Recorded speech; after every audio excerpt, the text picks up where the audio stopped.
My name is Maya Chen. I am 25 years old, and I am a sergeant in the United States Marine Corps. Right now, I'm standing in the corner of a gleaming corporate ballroom where my own family is pretending I don't exist. The crystal chandeliers cast perfect light over tables of champagne and success stories. The laughter flows as easily as the expensive wine. And for the past 3 hours, not one person has acknowledged that I'm even here. Until a decorated Marine colonel steps to the podium, his voice cutting through the celebration like a blade through silk. "There's someone in this room," he says, his words heavy with authority and memory, "who saved 12 lives in Kandahar Province. Someone who carried wounded Marines through enemy fire when everyone else had given up." The room falls dead silent. Every fork freezes midair. Every conversation dies. And then, with military precision that makes the air itself feel sacred, he turns toward my corner and renders the sharpest salute I've ever seen.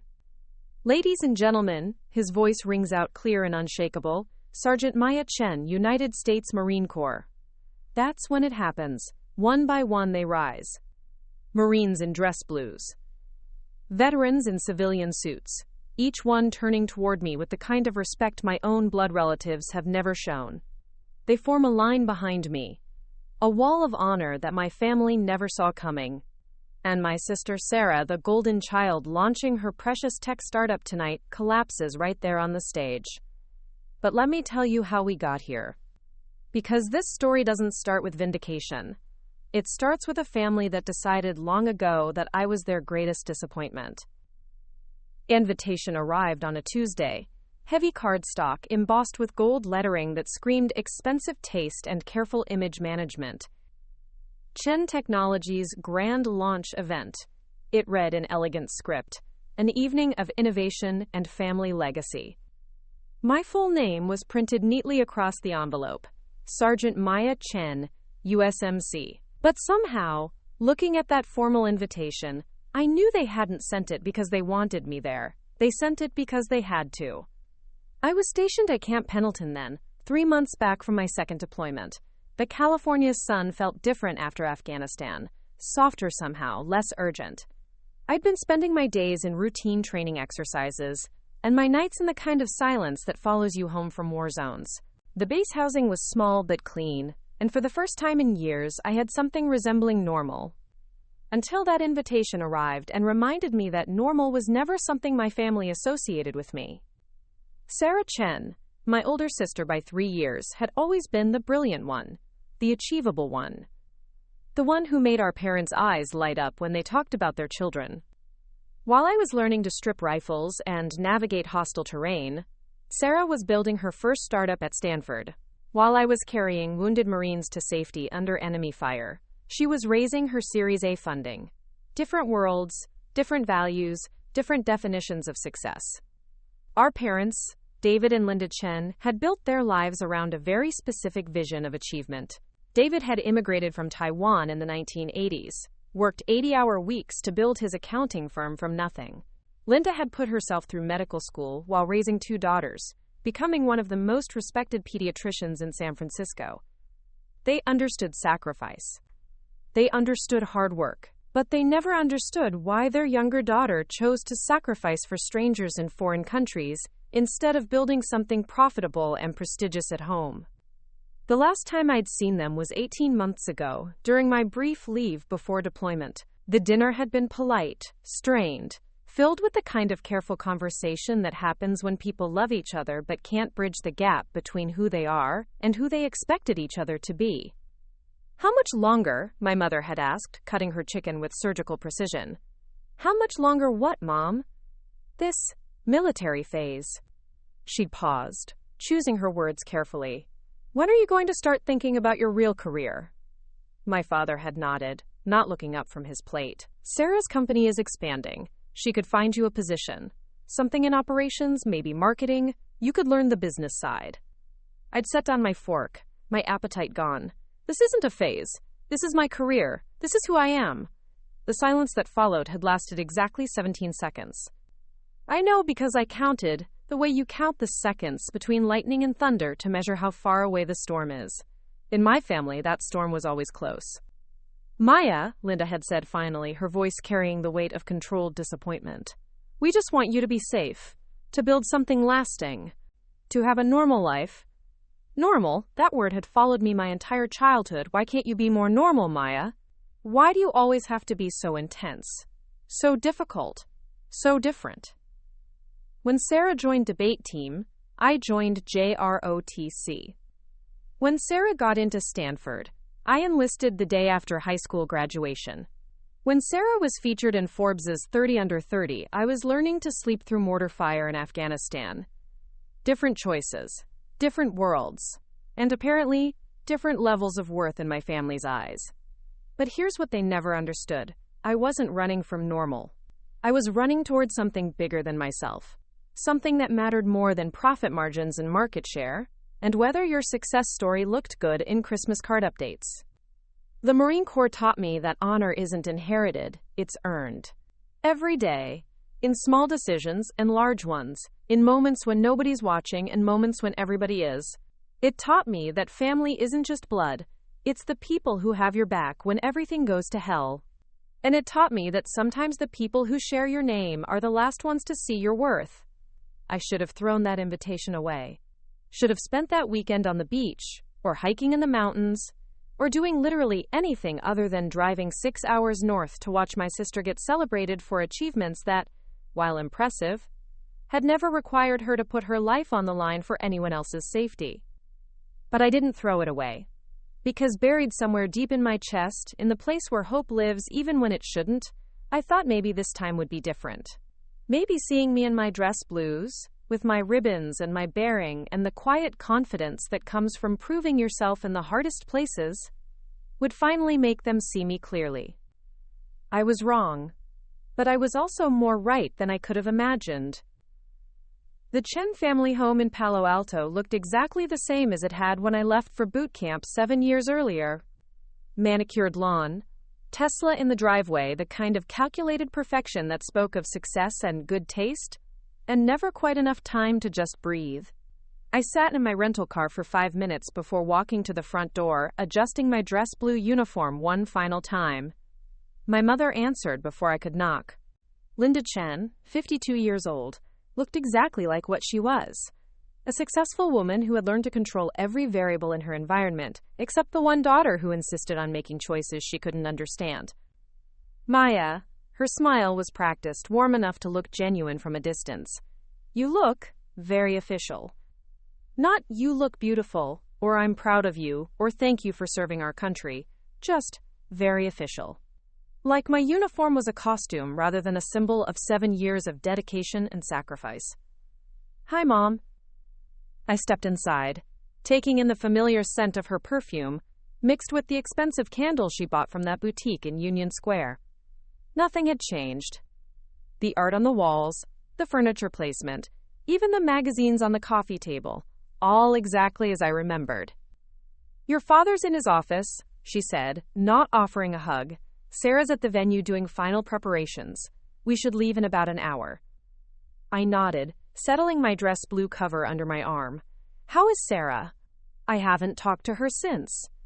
She's incredible, Linda interrupted, her voice warming in a way it hadn't when she'd greeted me. Maya, you should see what she's built. The technology is revolutionary. They're going to change how people interact with virtual reality. She's got investors from Google, from Apple. The launch party tonight. There will be 200 people there. Tech leaders, venture capitalists, journalists. I listened to her list Sarah's achievements, noting the pride in her voice, the way her whole posture changed when she talked about my sister's success. When she finished, she looked at me expectantly, as if waiting for me to contribute something to the conversation. But what was I supposed to say? That I'd spent the last 6 months training Afghan military units? That I'd helped coordinate evacuations during the withdrawal. That 3 months ago I'd carried a wounded Marine corporal 300 yards through Taliban gunfire to get him to a medevac helicopter?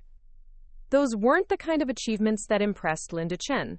They weren't quantifiable in terms of revenue or market share or press coverage. They were just the things you did because they were right, because someone had to do them, because the alternative was unthinkable. That's great, Mom. I'm happy for her. Linda's expression softened slightly, maybe hearing something in my voice that reminded her I was still her daughter. Are you doing well, Maya? I mean, really well? For a moment, I thought about telling her the truth. About the nightmares that came sometimes. About the weight of making life and death decisions at 25.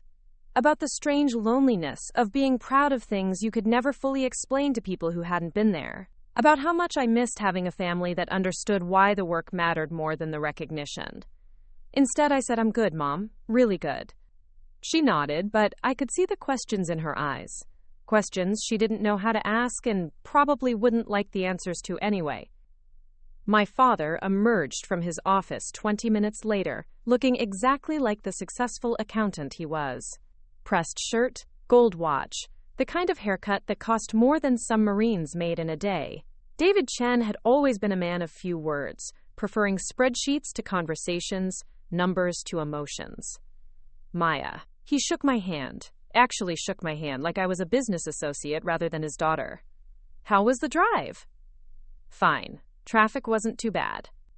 He nodded, looking me up and down with the same expression he probably used when reviewing quarterly reports. You look. He paused, searching for the right word. Professional. There it was again. Professional. Official. Clinical terms that kept me at arm's length, that acknowledged my uniform without acknowledging what it meant. Thank you. Sarah's very excited about tonight, he continued. This launch could change everything for her company. For her future. I wanted to ask if he was excited to see me, if he was proud of what I'd accomplished, if he ever wondered what his other daughter had been doing for the past 2 years in one of the most dangerous places on earth. Instead, I just nodded. The drive to the venue was quiet, filled with the kind of polite conversation that happens between people who know they should be closer than they are but don't know how to bridge the gap. My parents sat in the front seat discussing logistics for the evening. Who would be there? What Sarah's presentation would cover? Which investors were most important to impress? I sat in the back, looking out the window at Silicon Valley's familiar landscape, feeling like a stranger in the place I'd grown up. The grand ballroom at the St. Francis Hotel was exactly what I'd expected. Elegant, expensive, filled with the kind of people who measured success in stock options and acquisition deals.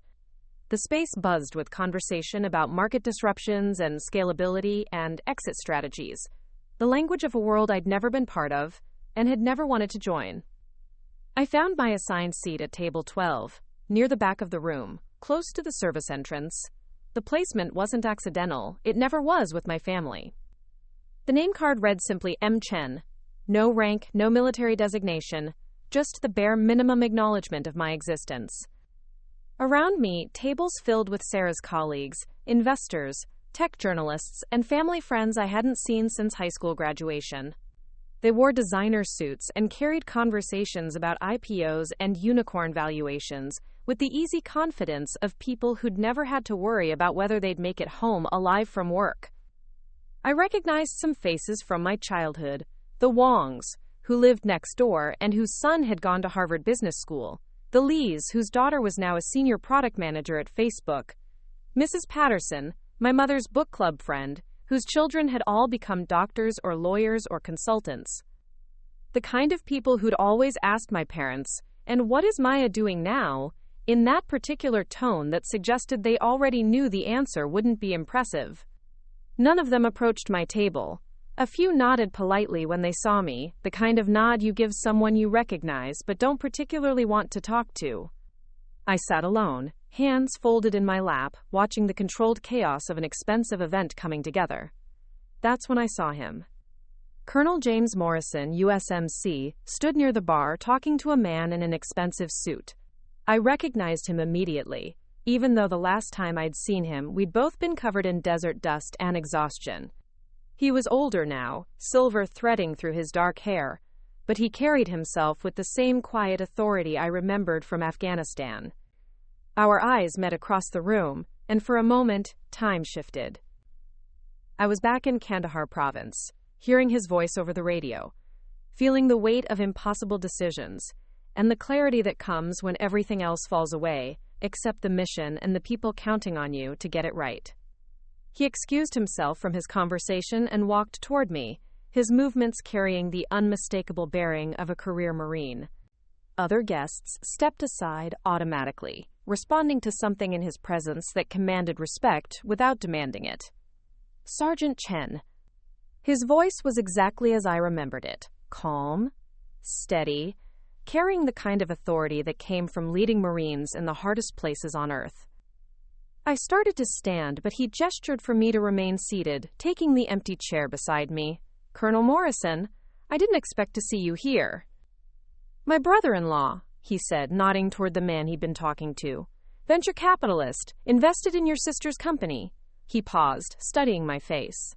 How are you, Sergeant? Really? It was the first time all day that someone had asked that question like they actually wanted to know the answer. I'm good, sir. Stationed at Pendleton now, training and operations. He nodded. I heard about the evacuation operations you coordinated last month. Outstanding work. The compliment hit me harder than it should have. For 6 months, I'd been processing the complexity of that mission. The lives saved, the decisions made under impossible pressure, the weight of responsibility that came with wearing the uniform. And here was someone who understood not just what I'd done, but why it mattered. Thank you, sir. We did what needed to be done. Colonel Morrison studied me for a moment, and I could see him taking in the details. My posture, my ribbons, the quiet confidence that came from proving yourself in places where failure meant people died. You know, he said quietly, not everyone gets it. The work we do, the reasons we do it. I glanced around the room, at the tables full of people discussing market cap and disruption strategies and quarterly projections. No, sir, they don't. But that doesn't make it less important. For the first time all day, I felt like someone saw me clearly. Not as Maya Chen, the disappointing daughter who'd chosen the military over a real career. Not as the family member who didn't fit the mold they'd constructed for success. Just as a Marine who'd done her job well in places that mattered. How long have you known my family? I asked. Met your parents through my brother-in-law about 6 months ago. They're proud of Sarah's success. Rightfully so. She's built something impressive. He didn't mention whether they'd ever talked about their other daughter. He didn't need to. The silence told me everything I needed to know. The lights dimmed slightly, and Sarah's voice echoed through the room's sound system. Ladies and gentlemen, if you could please take your seats, we're about to begin this evening's presentation. Colonel Morrison stood, straightening his dress blue uniform. Good to see you, Sergeant. Take care of yourself. You too, sir. As he walked away, I realized that 30-second conversation had meant more to me than the entire day with my family. Because he'd seen me as I was, a Marine who'd served with honor, rather than as who they wanted me to be. The presentation began, and I settled back to watch my sister take the stage, surrounded by everything my parents had ever wanted for their children, and everything I'd never wanted for myself. But something had shifted in that brief conversation with Colonel Morrison, a reminder of who I was beyond my family's narrow definition of success. I had no idea that in less than an hour that reminder was going to change everything. Sarah took the stage like she was born for it, which, in many ways, she was. At 28, she carried herself with the kind of polished confidence that comes from a lifetime of being told you're exceptional. Her dress was perfect. Not too formal, not too casual, expensive, but not flashy. Everything calculated to project exactly the right image of a young tech CEO, ready to disrupt an industry.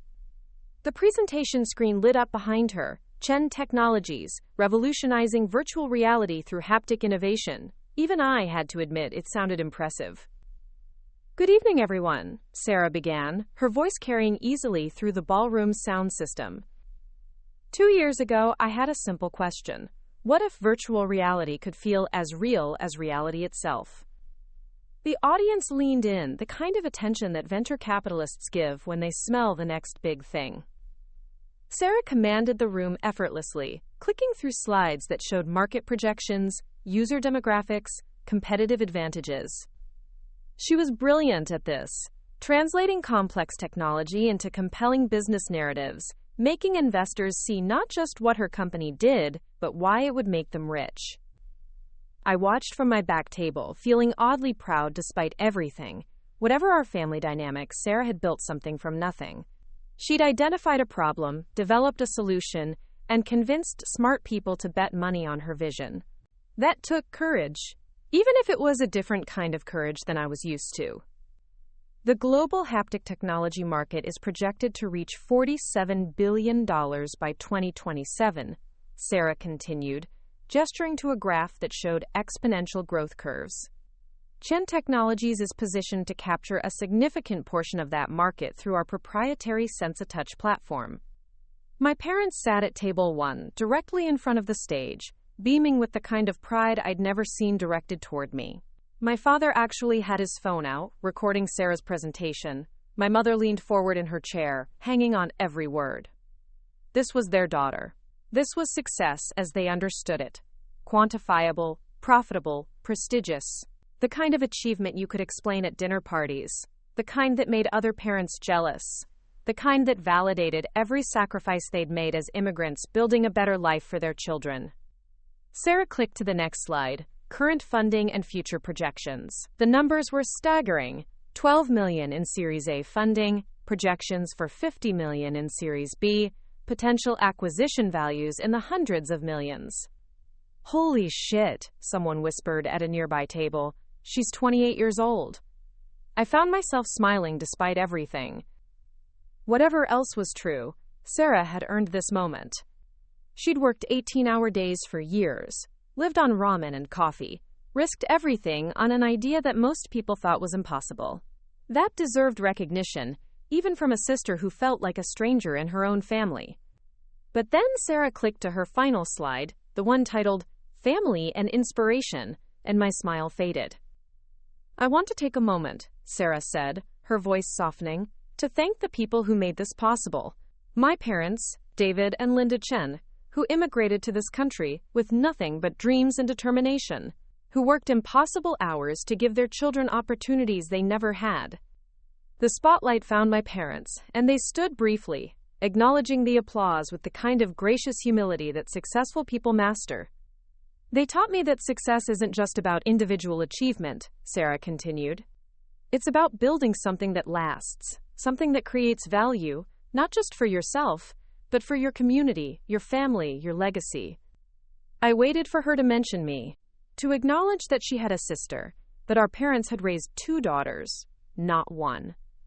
To say something, anything, that indicated I existed in this family narrative.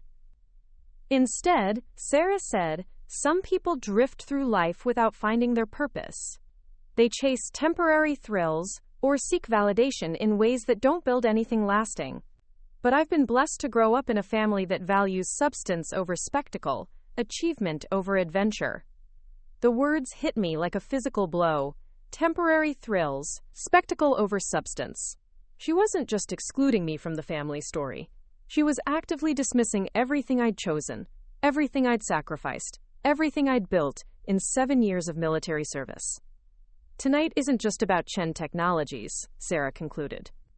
It's about the American dream realized through focus, dedication, and the wisdom to choose paths that create, rather than simply consume. The applause was thunderous. People stood, clapping for Sarah's vision, her success, her inspiring family story that apparently included only 3 people instead of 4. I sat motionless, my hands clenched in my lap, feeling something cold and sharp settle in my chest. Not anger. I was used to being overlooked by my family. But this was different. This was public dismissal, dressed up in pretty language about purpose and substance and creating value. As if serving my country created no value. As if protecting American interests and American lives was somehow less substantial than building a better gaming platform. As if my choices were nothing more than temporary thrills and spectacle. Sarah left the stage to sustained applause, moving through the crowd like a celebrity, accepting congratulations and business cards and investment interest. My parents flanked her, glowing with pride, introducing her to everyone who mattered in Silicon Valley's ecosystem. And I sat alone at table 12, invisible in my dress blue uniform, wondering why I'd ever thought this time would be different. But sometimes the universe has a sense of timing that borders on poetic justice.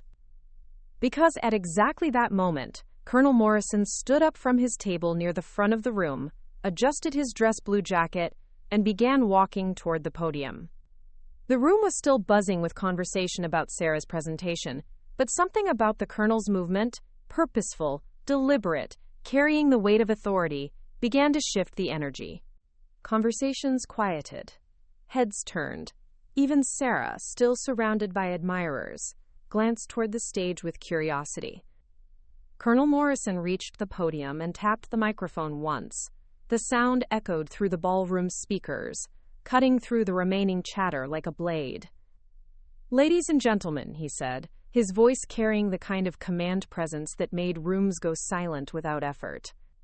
"If I could have your attention for just a moment."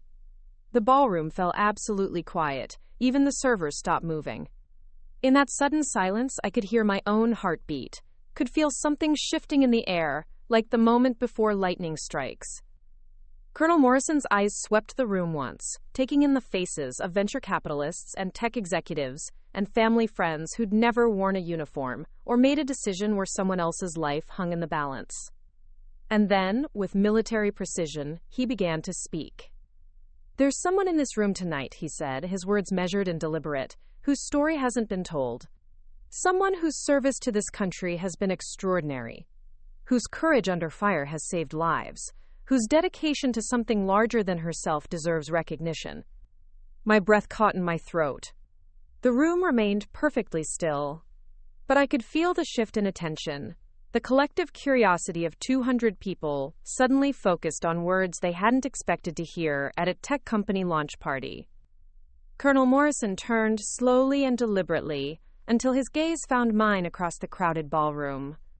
"Sergeant Maya Chen," he said, his voice carrying across the silence like a bell. "United States Marine Corps, would you please stand?" For a heartbeat, I couldn't move, couldn't breathe. Couldn't process that this was actually happening, that someone was finally going to tell the truth about who I was and what I'd done and why it mattered. Then I stood, slowly feeling every eye in the room turn toward me, and waited to hear what Colonel Morrison was going to say next. Because I had the feeling that everything was about to change. I stood slowly, my legs feeling unsteady beneath me, the weight of 200 pairs of eyes settling on my shoulders like physical pressure. The silence in the ballroom was absolute. Not even the soft clink of silverware or the whisper of fabric as people shifted in their seats. Just silence, heavy and expectant, waiting for whatever Colonel Morrison was about to reveal. My dress blue uniform felt different now, not like the costume my family saw it as, but like what it actually was, a symbol of service, of sacrifice, of choices made when everything was on the line. The ribbons on my chest caught the chandelier light, the Afghanistan Campaign Medal, the Combat Action Ribbon, the Navy and Marine Corps Achievement Medal with a Combat V for Valor. Colonel Morrison's voice cut through the silence with military precision. 3 months ago, in Kandahar Province, Afghanistan, Sergeant Chen's convoy was hit by an improvised explosive device during a humanitarian aid mission. The blast destroyed 2 vehicles and left 12 Marines wounded, 6 critically. I could feel the room's energy shift, confusion rippling through the crowd. This wasn't what they'd expected at a tech startup launch. These were people comfortable with disruption theories and market analyses, not combat reports and casualty counts. "The attack came at 1,400 hours, Colonel Morrison continued, his words painting a picture I'd tried to forget. Enemy fire from elevated positions. No cover, no immediate backup, the kind of situation where training either saves lives or gets people killed." My throat tightened. I remembered that day with perfect, unwanted clarity. The taste of dust and smoke, the screaming of wounded Marines, the impossible weight of decisions that had to be made in seconds. "What happened next?" the colonel said, his eyes finding mine across the crowded room, "was the kind of leadership under fire that defines the Marine Corps at its finest." I saw my parents at their front table, my father's face pale with confusion, my mother's mouth slightly open as if she wanted to speak but couldn't find words. Sarah stood frozen near the stage, still surrounded by investors and tech executives, but their attention had shifted completely away from her and toward the uniformed Marine who'd been invisible to them minutes before. Sergeant Chen organized the evacuation of 12 wounded Marines under sustained enemy fire, Colonel Morrison's voice grew stronger, carrying the weight of absolute authority.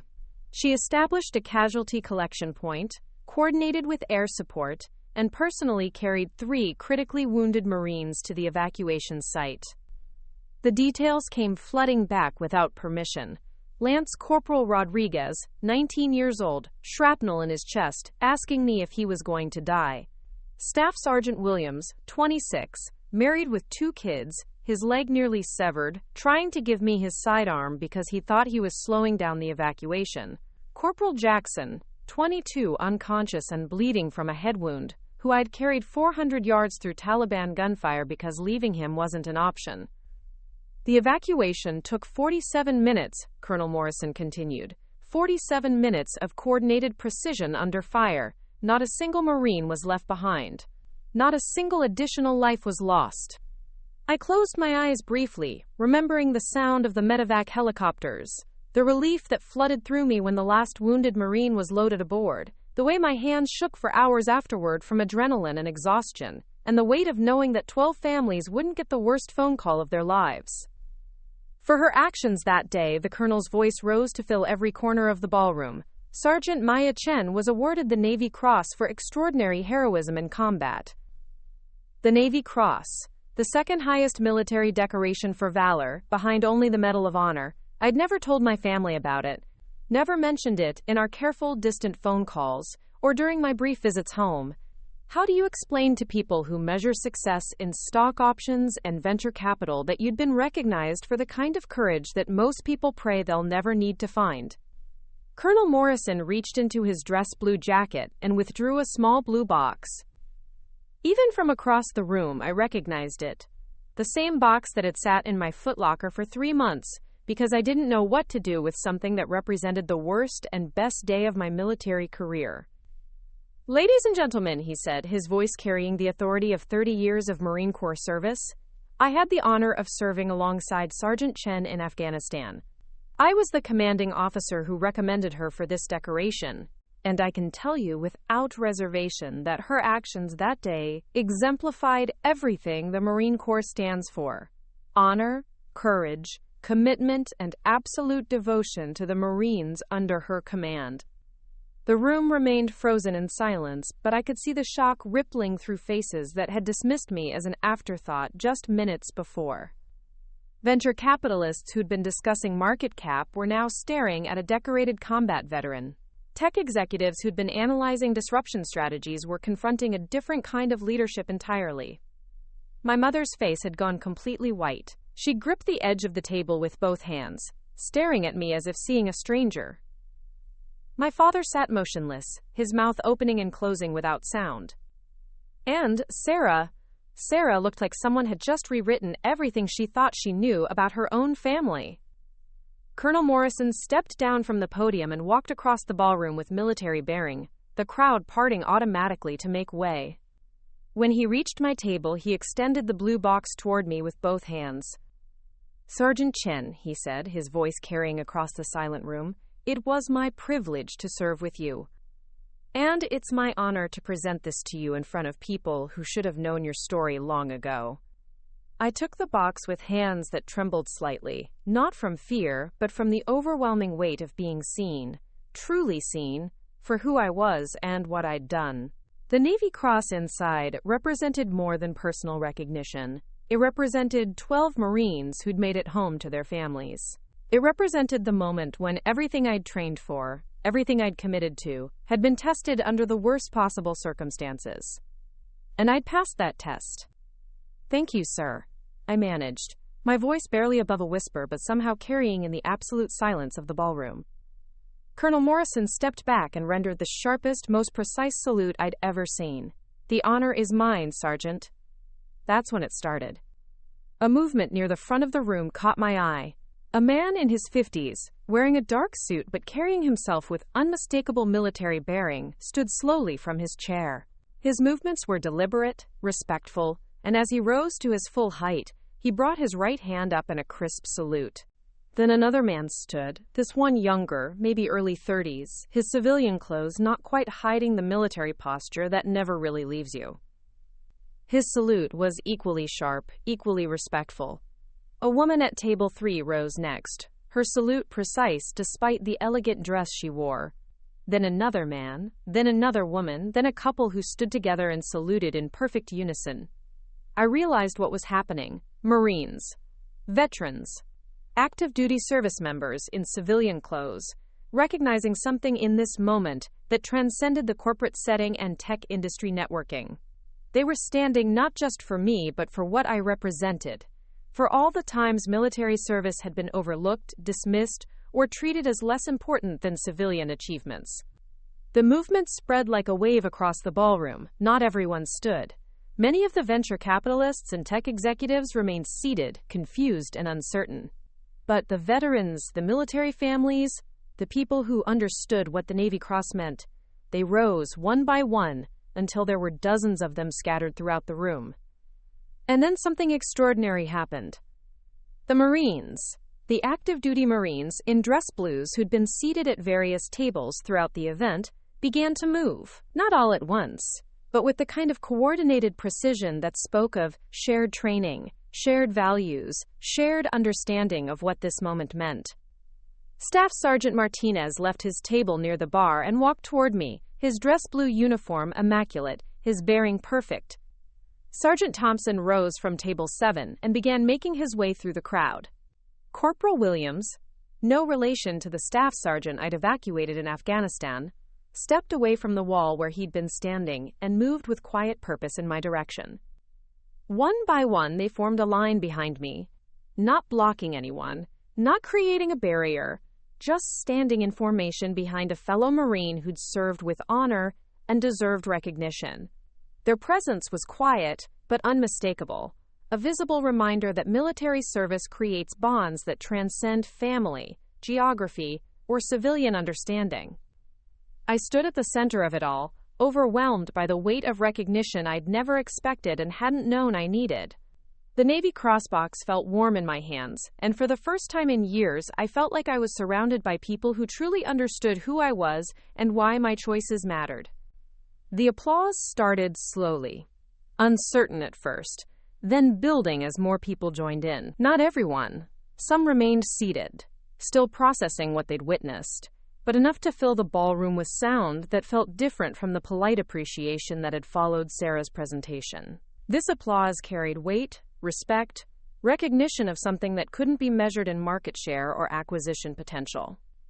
Through it all, I remained standing, surrounded by Marines, holding the symbol of the worst and best day of my military career, finally being seen for who I truly was.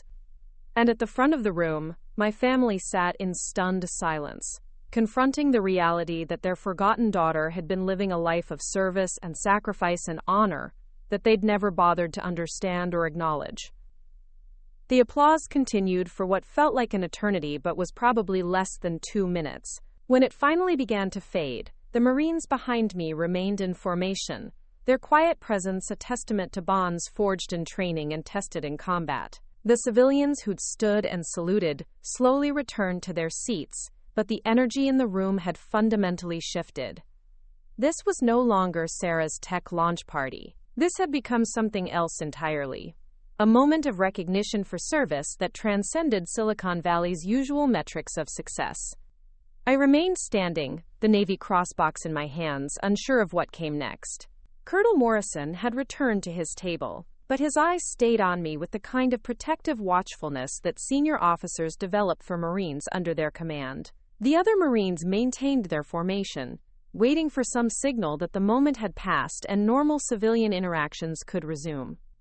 But normal had left the building. Sarah was the first to move. She stepped down from the area near the stage where she'd been accepting congratulations just minutes before, her face pale and drawn. The investors and tech executives who'd been surrounding her remained where they were, their attention now fixed on the military tableau playing out in their carefully orchestrated networking event. My sister walked slowly across the ballroom, her heels clicking against the polished floor in the relative silence. When she reached my table, she stopped about 5 feet away, as if approaching closer required crossing some invisible boundary she wasn't sure she had permission to breach. "Maya," she said, her voice barely audible, I didn't know.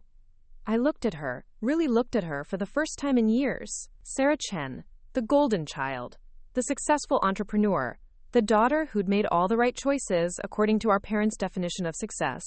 She looked smaller somehow, diminished not by anything that had happened to her, but by the revelation of what had been happening to someone else while she wasn't paying attention. "You never asked," I said quietly.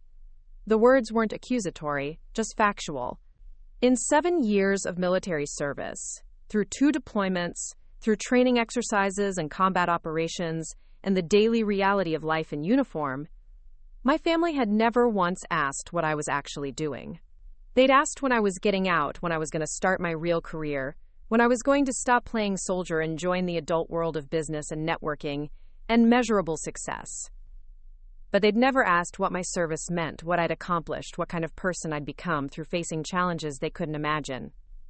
Sarah's eyes filled with tears, and for a moment she looked like the big sister I'd grown up with instead of the polished CEO she'd become.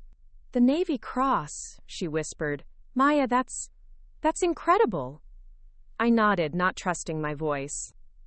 The recognition felt surreal after years of having my military service treated as an embarrassing phase I'd eventually outgrow. "Can you?" she started, then stopped, struggling with words. "Can you tell me what happened, what you did?" For a heartbeat, I considered deflecting.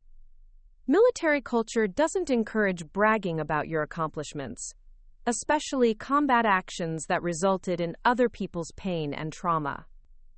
But standing there, surrounded by Marines who understood the weight of what I'd carried, I realized that my family's ignorance wasn't entirely their fault.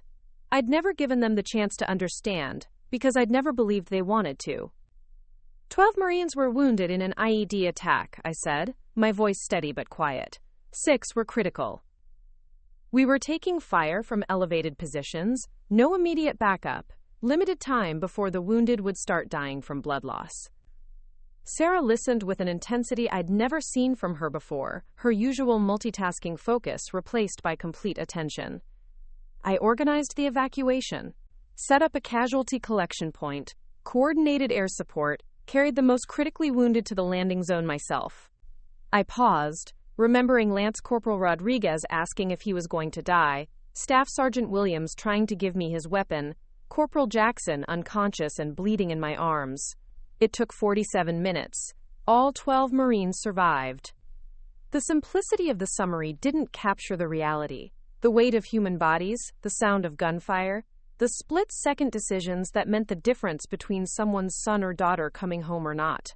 But it was enough for Sarah to understand that her little sister hadn't been playing games or seeking adventure. I'd been saving lives. "Jesus, Maya," she breathed. "Why didn't you ever tell us?" I looked past her to our parents, still seated at their front table, watching this conversation with expressions I couldn't read. "Would you understood if I had?" The question hung in the air between us, and I could see Sarah processing it, reviewing years of family interactions through a different lens.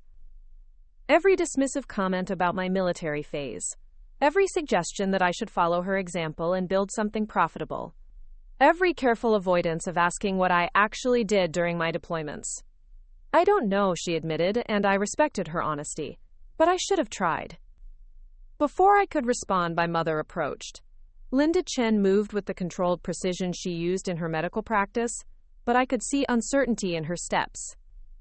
She stopped next to Sarah, her eyes moving from my face to the Navy Cross box in my hands to the Marines, still standing in formation behind me. "Maya," she said, her voice carefully modulated, "I owe you an apology." I waited, not making it easier for her. "We never understood," she continued, choosing her words with the same care she used in difficult diagnoses. We thought you were running away from responsibility, from building something lasting. We didn't realize you were running toward something bigger than any of us had ever attempted." The apology was precise, clinical, characteristic of how my mother approached difficult conversations. But I could hear something else underneath it. Genuine shock at discovering that her daughter had been living a life of service and sacrifice while they'd been dismissing her choices as immature rebellion. "Mom," I said gently, "I wasn't running away from anything. I was running toward the person I was meant to be." My father appeared beside my mother, His usually composed demeanor cracked with an emotion I had rarely seen from him. David Chen had built his success on understanding numbers, analyzing data, making logical decisions based on quantifiable information. But there was no spreadsheet that could process what he'd just witnessed. "The Navy Cross," he said, his voice rougher than usual. "Maya, that's the second highest military decoration, isn't it?" I nodded. "Yes, sir." "For extraordinary heroism in combat." He repeated the words Colonel Morrison had used, as if testing them against his understanding of his daughter. "You saved 12 lives."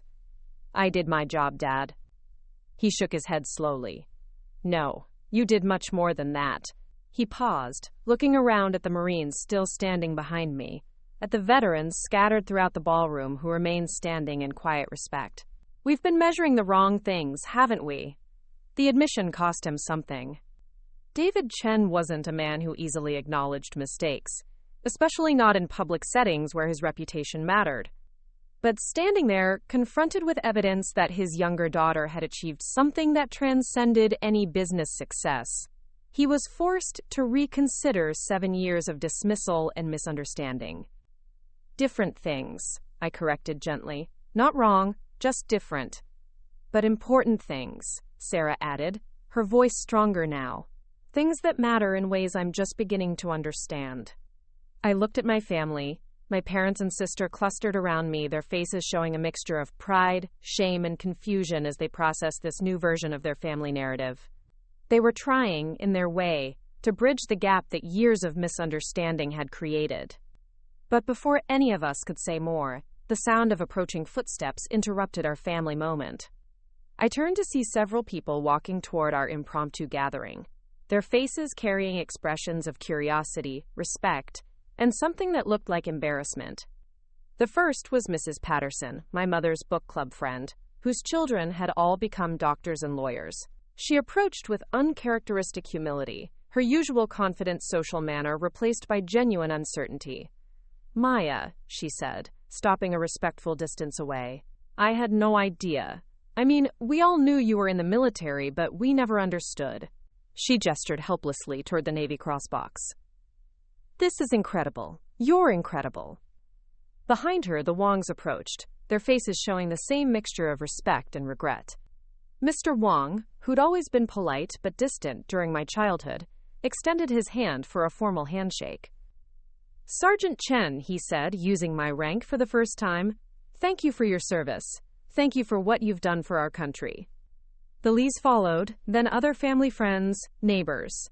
People who'd known me since childhood but had never seen me as anything more than the Chen daughter who'd made unconventional choices. One by one, they offered handshakes, words of respect, apologies for not understanding sooner. But not everyone approached.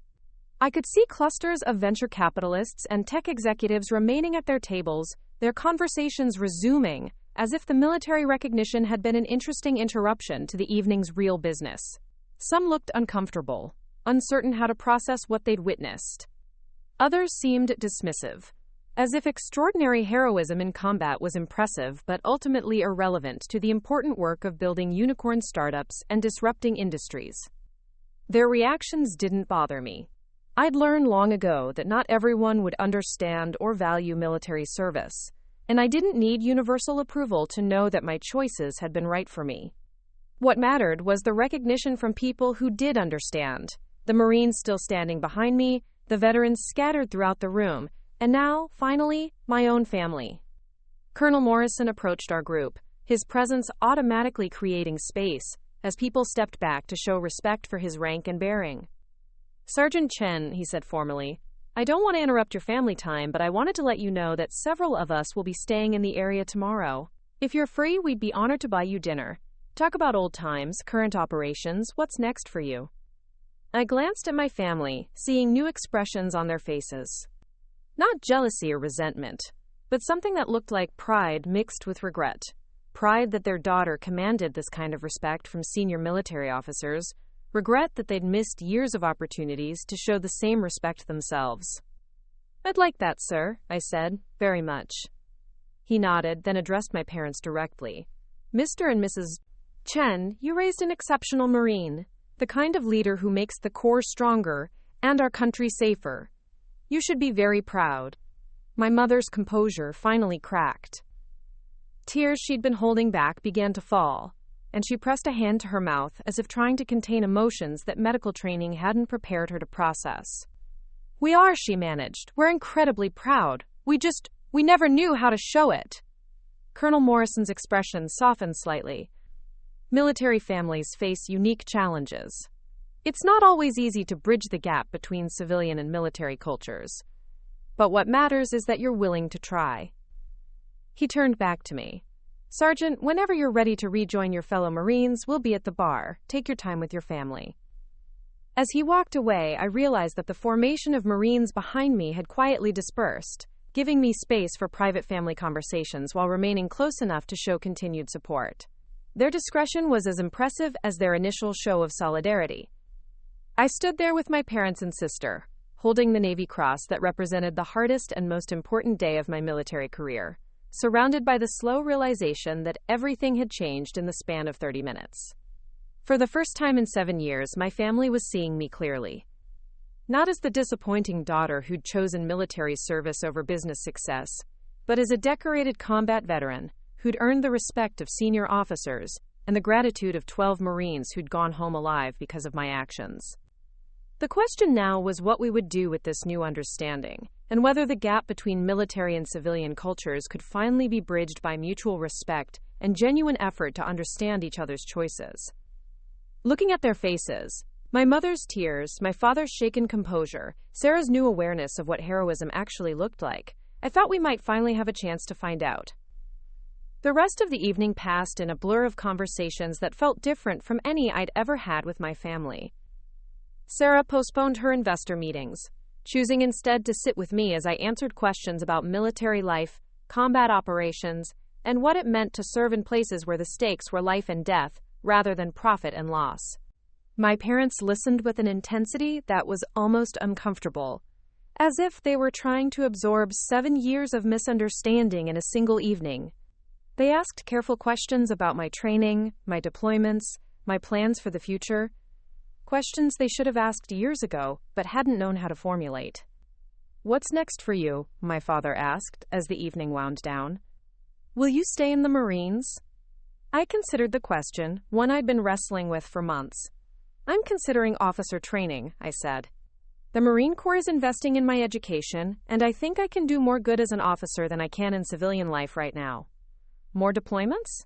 My mother asked, unable to hide the worry in her voice.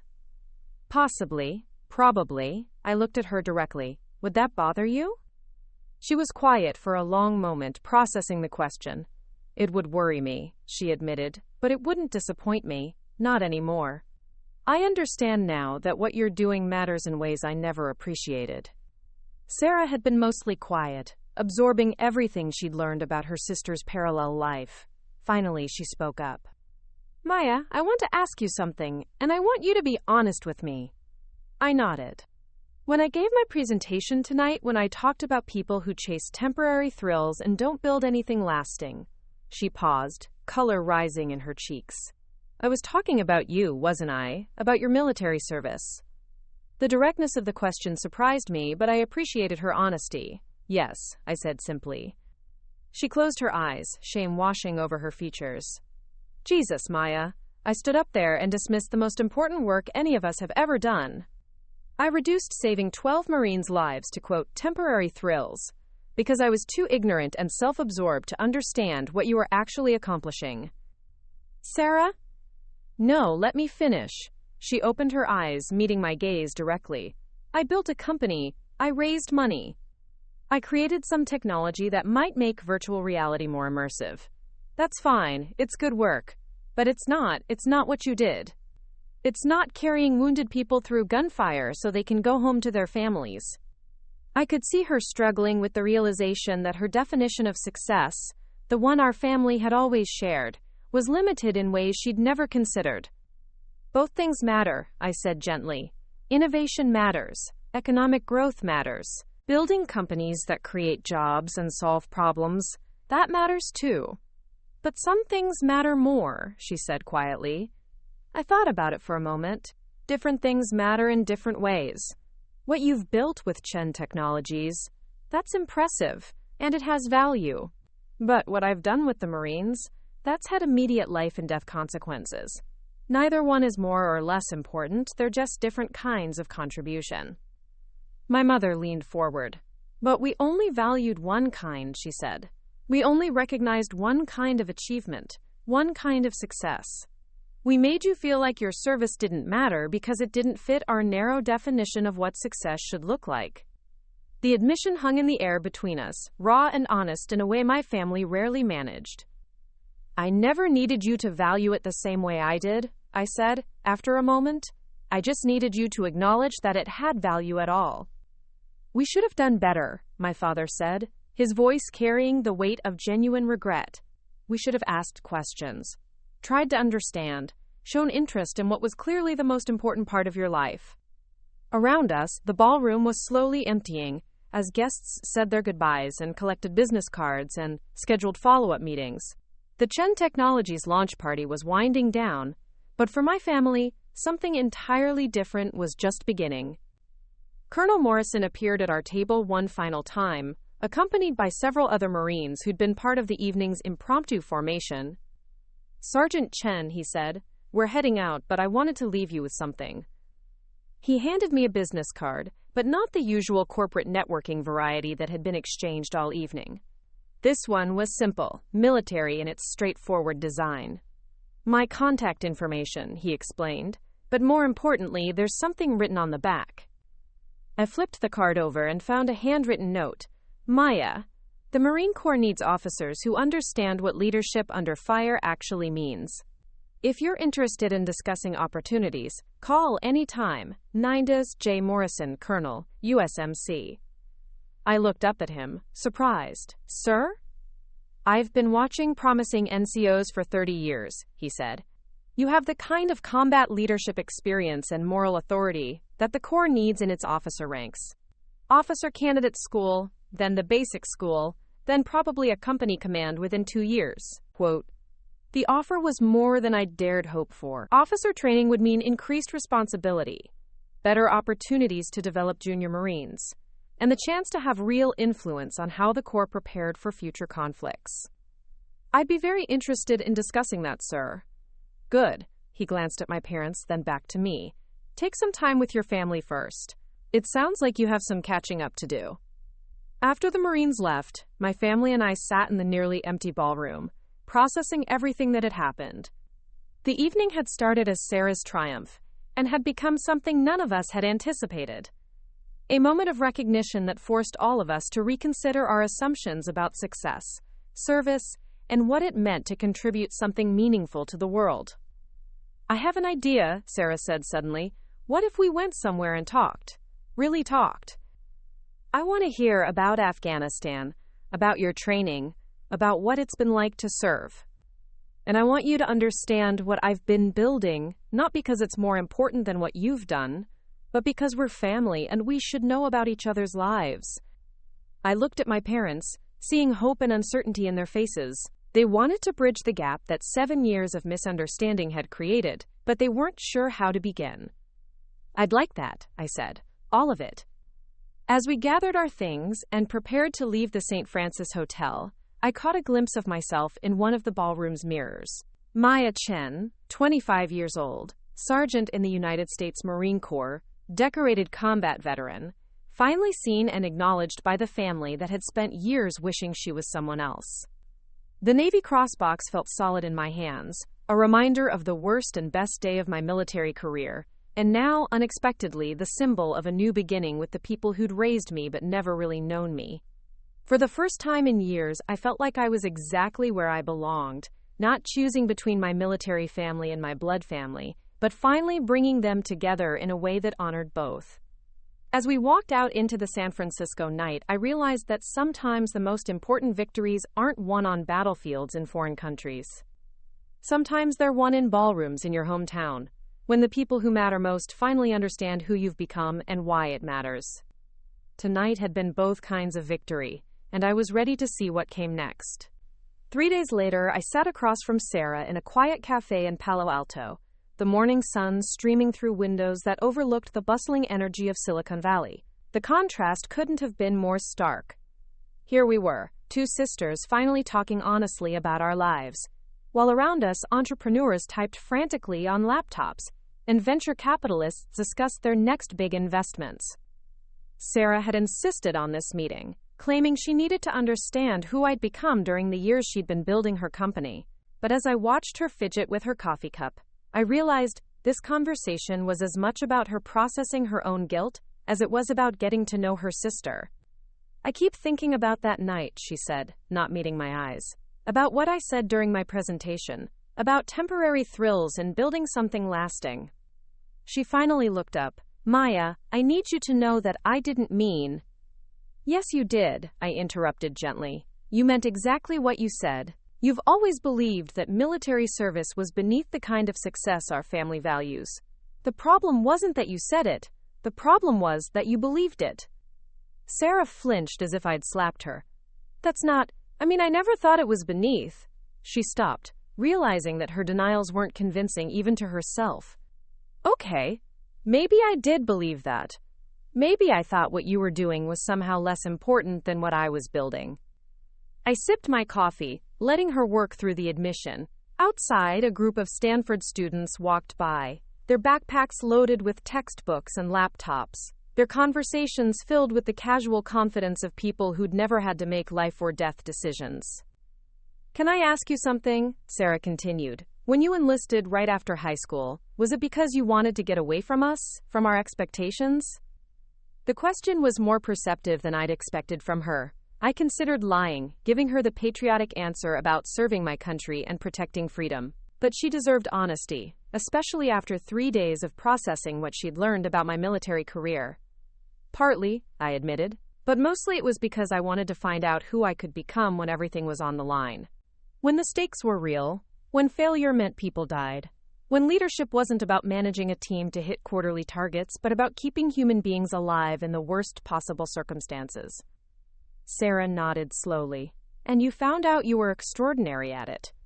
I found out I was capable of more than I'd ever imagined. That's different. Is it? She leaned forward, genuine curiosity replacing the guilt in her expression. Maya, what Colonel Morrison described, organizing an evacuation under fire, carrying wounded Marines to safety, coordinating air support while taking enemy fire, that's not something most people could do. That's not something I could do. I thought about Lance Corporal Rodriguez, 19 years old, asking me if he was going to die while I applied pressure to the shrapnel wound in his chest. About Staff Sergeant Williams trying to hand me his sidearm because he thought his injuries were slowing down the evacuation. About Corporal Jackson, unconscious and bleeding, who I'd carried 400 yards through Taliban gunfire because leaving him wasn't an option. You'd be surprised what you can do when someone else's life depends on it, I said quietly. The Marines don't train people to be heroes. They train us to do what needs to be done, regardless of the cost. But that's exactly what makes it heroic, Sarah insisted. The choice to put other people's lives before your own safety, before your own comfort, before your own interests, that's the definition of heroism. I looked at my sister, seeing her clearly for perhaps the first time in years. Sarah had always been brilliant, driven, focused on building something impressive and profitable. But she'd also been narrow in her understanding of what constituted meaningful work. Now, confronted with evidence of a different kind of achievement, she was struggling to expand her definition of success, to include things that couldn't be measured in stock prices or market share. What you've built matters too, I said. Innovation matters. Creating jobs matters. Solving technical problems that improve people's lives, that has value. But you saved actual lives, she replied.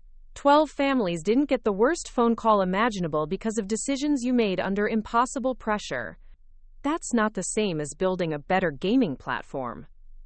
Before I could respond, my phone buzzed with a text message. I glanced at it and felt my stomach tighten. It was from Colonel Morrison. Maya, urgent matter requiring your input. Can you call when convenient? JM. I need to take this, I told Sarah, stepping outside to make the call.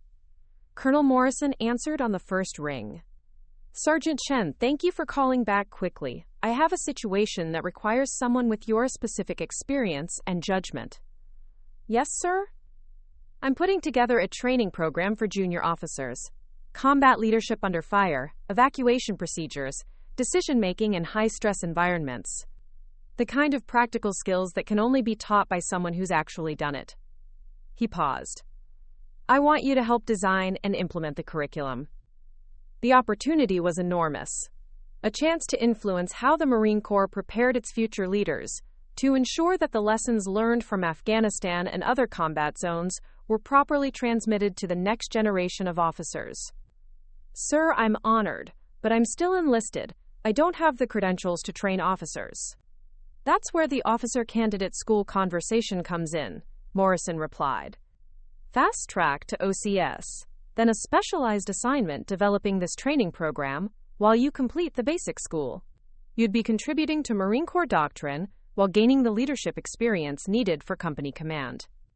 I stood on the sidewalk outside the cafe, watching Silicon Valley's daily rhythm of ambition and innovation, and realized I was being offered something that perfectly aligned with my skills, my experience, and my desire to serve something larger than myself. When would this start, sir? OCS class begins in 8 weeks. If you're interested, I can have the paperwork initiated immediately. 8 weeks. Enough time to finish my current assignment at Pendleton. To have the conversations with my family that we should have had years ago. To prepare for the next phase of my military career. Yes, sir, I'm very interested. Outstanding. I'll send you the details later today. Congratulations, future Lieutenant Chen. I hung up and stood for a moment, processing the magnitude of what had just happened. In the span of 3 days, I'd gone from being the invisible family disappointment to being recognized for combat heroism, to being offered a career path that could influence Marine Corps training for years to come. When I returned to the cafe, Sarah took one look at my face and asked, "Good news?" Quote, "Officer Candidate School," I said, settling back into my chair, "and a specialized assignment developing combat leadership training." Sarah's eyes widened. "Maya, that's incredible. You're going to be an officer?" "If I pass OCS." "But yes, that's the plan." For a moment, she looked like she might cry. "I'm so proud of you," she said, her voice thick with emotion. "I'm proud of who you've become, and I'm ashamed that it took me this long to see it." I reached across the table and took her hand.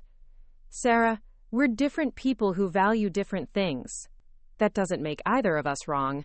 It just means we need to make more effort to understand each other's choices. But your choices matter more," she said quietly. "What you've done, what you're going to do, it has immediate life and death significance. It contributes to something larger than individual success." I squeezed her hand. "And what you've built creates jobs, drives innovation, pushes technology forward in ways that improve people's lives. Both things matter, just in different ways." We sat in comfortable silence for a few minutes, two sisters, finally beginning to understand each other after years of parallel lives that rarely intersected. "Can I ask you something else?" Sarah said eventually. "Of course. Are you happy? I mean, really happy with the life you've chosen?" The question was more complex than it appeared. Military life came with sacrifices, long deployments, dangerous assignments, the constant possibility of injury or death. It came with bureaucracy, with politics, with frustrations that civilian careers rarely involved. But it also came with purpose, with the knowledge that your work had immediate meaning, with bonds of trust and loyalty that went deeper than any civilian workplace could provide. "Yes," I said simply, "I'm happy. I'm proud of what I've accomplished, and I'm excited about what comes next. Even knowing that you'll probably deploy again? That you'll be in danger? Especially knowing that." I looked at her directly. "Sarah, some people find meaning in building companies, or creating art, or raising families. I find meaning in serving something larger than myself, in being part of an organization that exists to protect the things we value most. The danger doesn't diminish that. It's part of what makes it meaningful." Sarah nodded, not fully understanding but finally accepting that she didn't need to understand everything about my choices to respect them. "What about our parents?" she asked. "This changes everything for them, too." That evening, I had dinner with my parents at their house in Palo Alto. The atmosphere was different from any family meal we'd shared in years. Not comfortable exactly, but honest in a way that felt like progress. My mother had prepared my favorite dishes from childhood, a gesture that spoke to her desire to bridge the gap between who I'd been and who I'd become. My father had actually cleared his home office for the evening, giving me his full attention in a way that was both touching and slightly uncomfortable. "Tell us about Officer Candidate School," my mother said as we sat down to eat. "What does that involve?" I explained the 10-week program, the physical training, the leadership exercises, the academic coursework, the evaluation process that would determine whether I had what it took to become a Marine officer. "And after that?" my father asked. "The basic school for 6 months, learning the fundamentals of being a Marine officer. Then the specialized assignment, developing training programs for combat leadership." My parents exchanged glances, and I could see them processing what this meant for their younger daughter's future. More time in the military, more deployments, more risk, but also more responsibility, more opportunity to influence how the Marine Corps prepared its leaders. "We're proud of you," my mother said quietly. "I know we haven't always shown it appropriately, but we're incredibly proud of what you've accomplished and what you're going to do.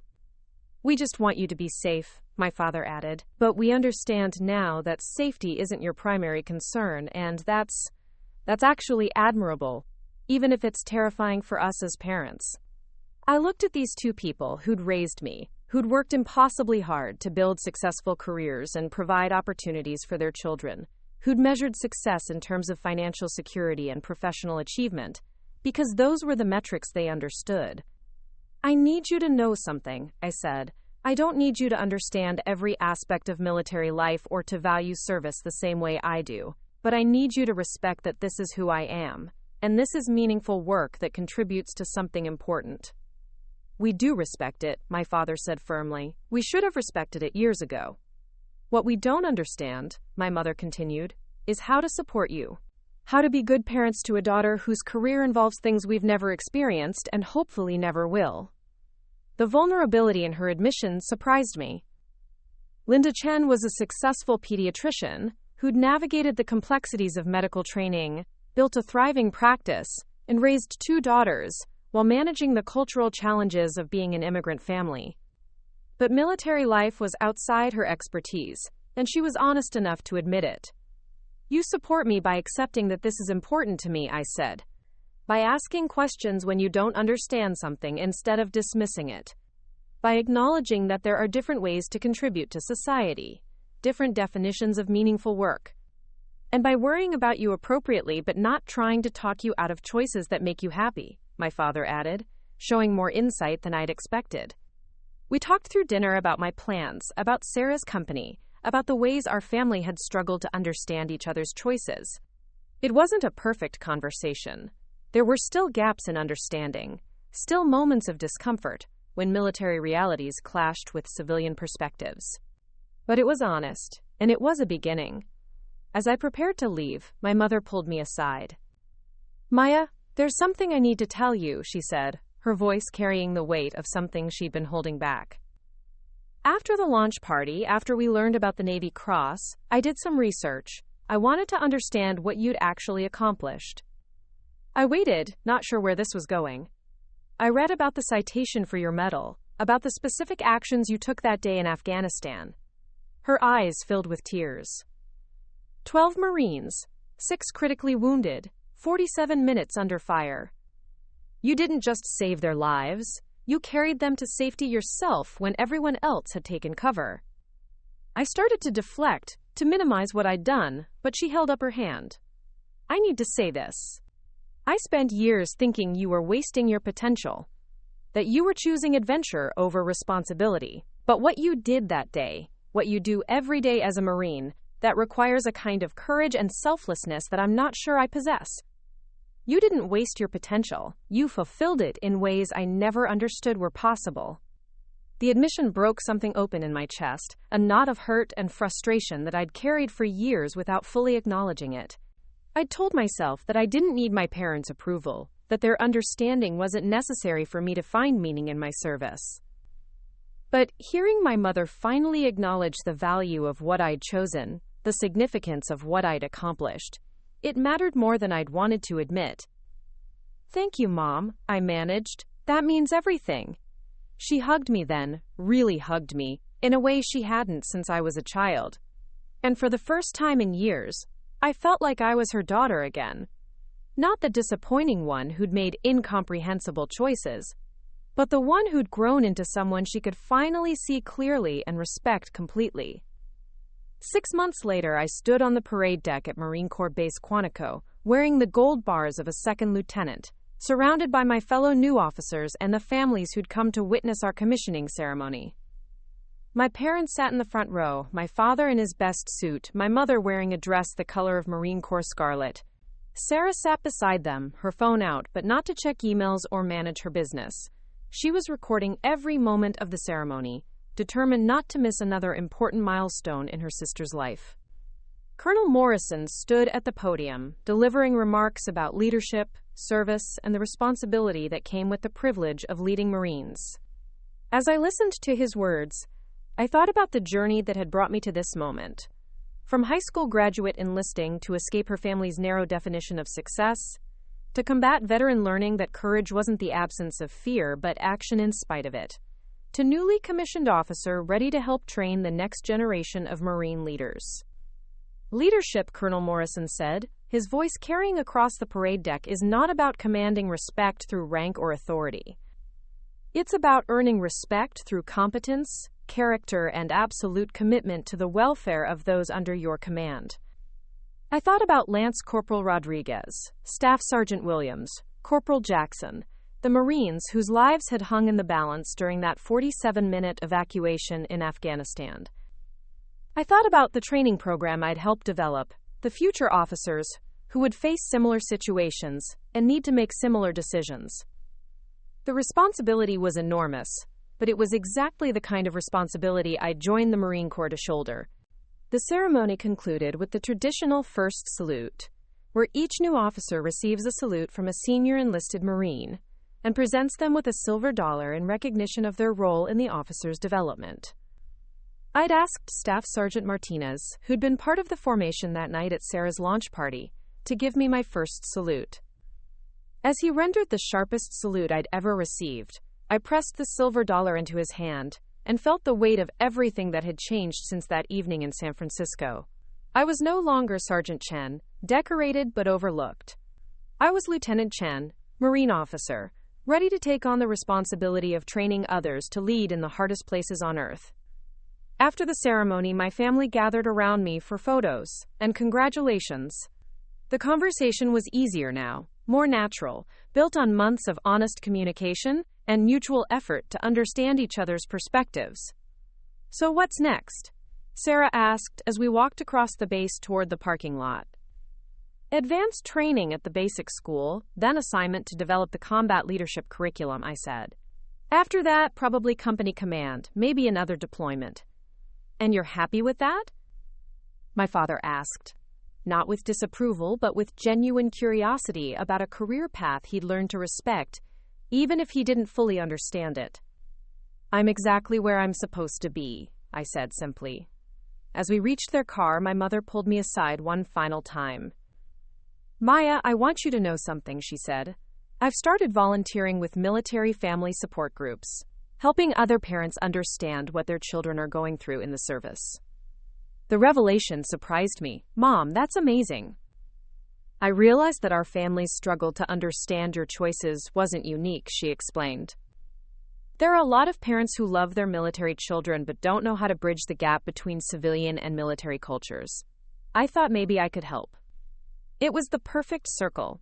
My mother using her own experience of misunderstanding and eventual acceptance to help other families avoid the same mistakes, the same years of miscommunication, and missed opportunities for connection. "I'm proud of you," I told her, "for being willing to admit when you were wrong, for making the effort to understand, for using what you learned to help other people." Quote, "I learned from the best," she replied, looking at me with the kind of pride I'd waited years to see in her eyes.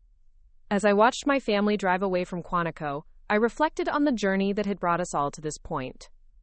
It had taken a decorated Marine colonel, a ballroom full of witnesses, and a moment of public recognition to force my family to see me clearly. But once they'd seen me, they'd made the effort to understand, to accept, to support choices that were fundamentally different from their own. Not every family makes that effort. Not every story of military service includes eventual recognition from blood relatives. But mine did. And I was grateful for the circuitous path that had led us to mutual respect and genuine affection.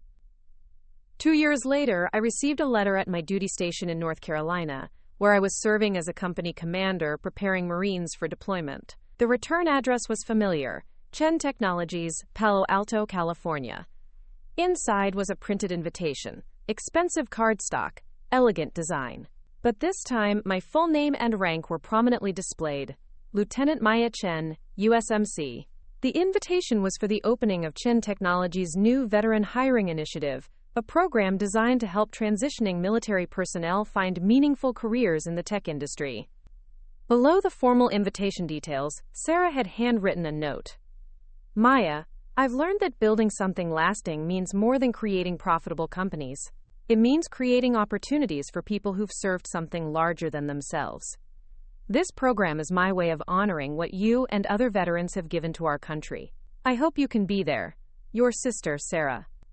I smiled, looking out the window of my office at Marines conducting training exercises, preparing for the realities of combat deployment. Sarah was still building companies, still chasing innovation and market opportunities. But she'd expanded her definition of success to include service to others, particularly to veterans transitioning from military to civilian careers. It was exactly the kind of evolution I'd hoped for when we'd finally started having honest conversations about our different paths through life. I drafted a response, accepting the invitation and expressing pride in her commitment to helping veterans. Then I returned to the work of preparing Marines for deployment, knowing that somewhere in Silicon Valley my sister was preparing to help those same Marines find meaningful careers when their military service ended. Different kinds of service, different definitions of success, but finally, mutual respect for the choices we'd each made and the contributions we were each making to something larger than ourselves. Some battles are won on foreign battlefields. Others are won in ballrooms and family dinners and quiet conversations where people choose to see each other clearly instead of holding on to comfortable assumptions. I'd won both kinds of battles, and I was ready for whatever came next. The Marines I was training would face their own tests soon, tests of courage, leadership, and commitment to each other and to the mission. But they'd face those tests with better training, better preparation, and better understanding of what it meant to lead under fire because of the program I'd helped develop. And my family would continue building bridges between military and civilian communities, using their own journey from misunderstanding to acceptance to help others navigate the same challenges. It was more than I'd dared hope for when I'd stood alone in that corner of a San Francisco ballroom, wearing my dress blues and waiting for recognition that I never expected to receive. Sometimes the loudest victories are the quiet ones, the moments when understanding replaces judgment, when respect replaces dismissal, when family finally becomes what it was always supposed to be, people who see you clearly and love you anyway. I was Lieutenant Maya Chen, United States Marine Corps, daughter, sister, leader of Marines, and finally, completely, exactly who I was meant to be.